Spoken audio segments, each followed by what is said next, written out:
এই, কারো ভালোর জন্য মিথ্যে বললে সেটা অন্যায় নয়,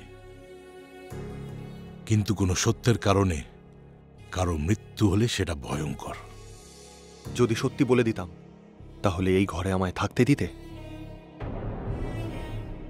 তোমার কাছে সত্যি কথা বলা, সৎ পথে চলা, সবাইকে ভালো রাখা, এইগুলো ঠিক, কিন্তু বাইরে তা নয়।